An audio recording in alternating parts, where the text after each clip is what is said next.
Quando você vê milhões e milhões de bichos reunidos num único lugar, parece que vai acontecer uma catástrofe enorme, né?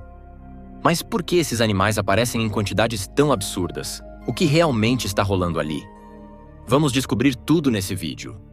E se você curte esse tipo de conteúdo, já dá aquele like no vídeo e se inscreve no canal agora mesmo, combinado? Enxame de efêmeras, mayflies. O que torna esse inseto tão incrível é que ele vive só um dia. Por isso muita gente chama de inseto de um dia só. Esses bichinhos aparecem nos Estados Unidos, Canadá e Europa. Na fase de larva, eles ficam debaixo d'água por quase 2 anos inteiros. Quando finalmente viram adultos de verdade, sobem para a superfície, acasalam com as fêmeas e morrem em até 24 horas. As fêmeas botam os ovos e também morrem logo em cima da água. De maio até agosto, quando a temperatura da água fica perfeita, as larvas se transformam em adultos. É por isso que numa única noite milhões deles surgem de uma vez só. Ver uma quantidade tão gigante de insetos aparecendo do nada pode ser bem chato pra caramba para as pessoas. Os carros ficam lotados, dirigir vira um caos. Mas o incômodo dura só um dia. Mesmo dando essa dor de cabeça, as efêmeras são super importantes para o meio ambiente. Na fase de larva, elas comem algas e plantas em decomposição, deixando os rios e lagos bem mais limpos. Depois da vida curtinha como adulto, quando morrem e caem no chão, viram adubo natural, enriquecendo o solo com nutrientes que ajudam as plantas a crescerem melhor. Por isso elas são conhecidas como trabalhadoras silenciosas que mantêm o equilíbrio do ecossistema. Milhares de gansos nevados, snow geese. De manhã, quando você olha para o céu e vê o que parece uma nuvem branca se mexendo, dá uma olhada mais de perto. Não é nuvem não, são milhares e milhares de gansos nevados voando juntos. A gente não conhece cada cantinho do planeta, mas é justamente nos lugares mais remotos que a natureza mostra suas maravilhas mais impressionantes. Esses pássaros são nativos da América do Norte. Quando o inverno chega perto, eles começam uma migração gigantesca atrás de comida e clima mais quente. Como todo mundo é branquinho, quando o bando enorme voa junto, o céu inteiro fica parecendo coberto de neve. Eles não viajam sozinhos. Vão em grupos imensos para sobreviver. Quando tem centenas de milhares ou até milhões juntos, fica muito difícil para os predadores escolherem só um. Além disso, o pássaro da frente quebra a resistência do vento, deixando mais fácil e econômico em energia para os que vêm atrás. É assim que eles conseguem percorrer distâncias enormes sem cansar demais.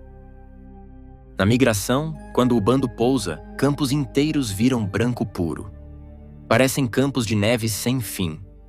No auge, entre 1 milhão e 3 milhões de gansos nevados podem encher o céu de uma vez. Momentos assim lembram a gente do quanto a natureza é poderosa e incrível. Isso não é só migração. É um dos milagres silenciosos da natureza.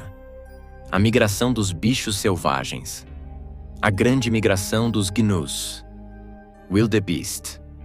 Esses bichos selvagens têm que encarar perigo em cada passo, desde o dia que nascem até o dia que morrem.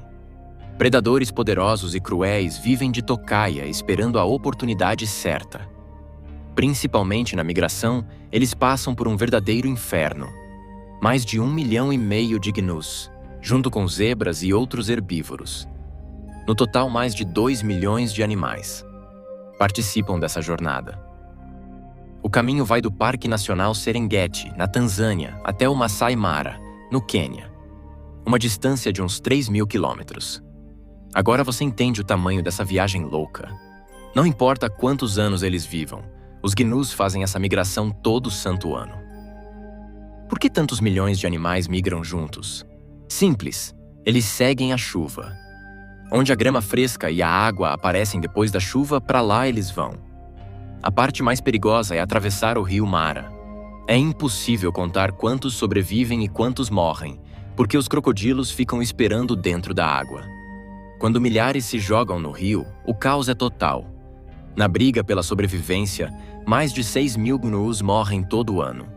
Mesmo assim, apesar das perdas enormes, essa migração continua ano após ano. Surgimento massivo de morcegos. Caverna Bracken, Texas. No Texas tem uma caverna chamada Bracken Cave. Assim que o sol se põe, não são só centenas de milhares.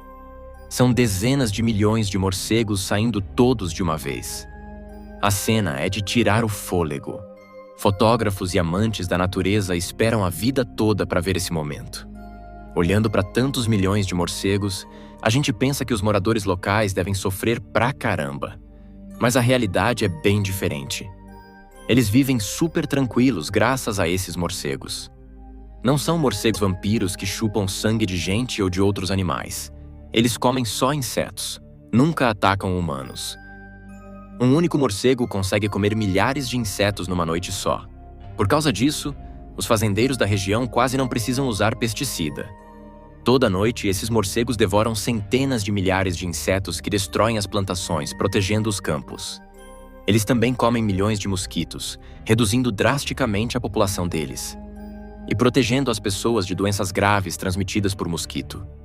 Então, esses morcegos funcionam como protetores silenciosos, não só para eles mesmos, mas também para os humanos que moram ali por perto. Florada de águas vivas. Jellyfish Bloom. Um mar que ontem estava calminho pode virar, do nada, cheio de centenas de milhares de águas vivas. Por que isso acontece?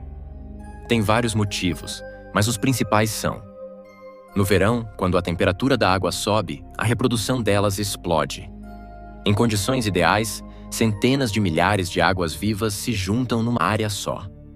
Elas também vão atrás de onde tem muito plâncton, o principal alimento delas.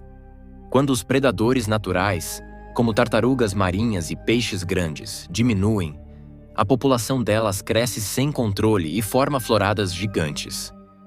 Mesmo quando o mar está bem parado, as águas vivas tendem a se agrupar em bandos enormes. Os cientistas estimam que existem mais de 2.000 espécies de águas vivas no mundo todo, mas só algumas. Principalmente a água-viva-lua, a Nomura e a Sea Nettles, formam essas floradas massivas. O ferrão da água-viva-lua geralmente não faz mal para a gente. Já espécies maiores como a Nomura podem causar dor forte e às vezes precisam de atendimento médico urgente. O ferrão da Sea Nettle dói bastante, mas raramente é perigoso para a vida. Por isso as pessoas normalmente ficam só olhando de longe as floradas perigosas.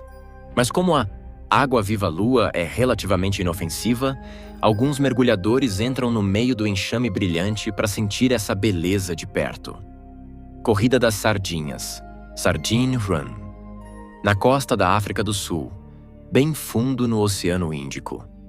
A uns 700 pés de profundidade, time 0,6 segundos. Dá para ver um dos maiores espetáculos do mar. Às vezes, são centenas de milhares, às vezes dezenas de milhões de sardinhas formando cardumes gigantes. Ao mesmo tempo, golfinhos, tubarões, baleias, focas e aves marinhas atacam o cardume inteiro de uma vez. A farra de alimentação que rola é simplesmente espetacular. Mergulhadores e fotógrafos submarinos esperam meses só para registrar essa festa visual. Esses peixinhos não sobrevivem sozinhos. Eles vivem em grupos enormes para confundir os predadores. Quando os caçadores atacam uma massa tão densa, ficam perdidos sem saber qual peixe pegar, e só uma porcentagem bem pequena consegue comer. De maio a julho, as sardinhas migram para as águas mais frias em cardumes de centenas de milhares até milhões. Mesmo que uma baleia grande engula milhares de uma vez, com tantos peixes assim, o prejuízo para o bando é mínimo. É por isso que esses peixinhos pequenos conseguem sobreviver apesar de serem caçados por tantos predadores poderosos. Muitos anacondas. Recentemente viralizou um vídeo mostrando centenas de anacondas juntas num lugar só no meio do rio Amazonas. Muita gente achou que era real e compartilhou para todo mundo, deixando ainda mais viral. Alguns já sabiam que era gerado por inteligência artificial. Mas será que centenas de anacondas realmente se juntam assim?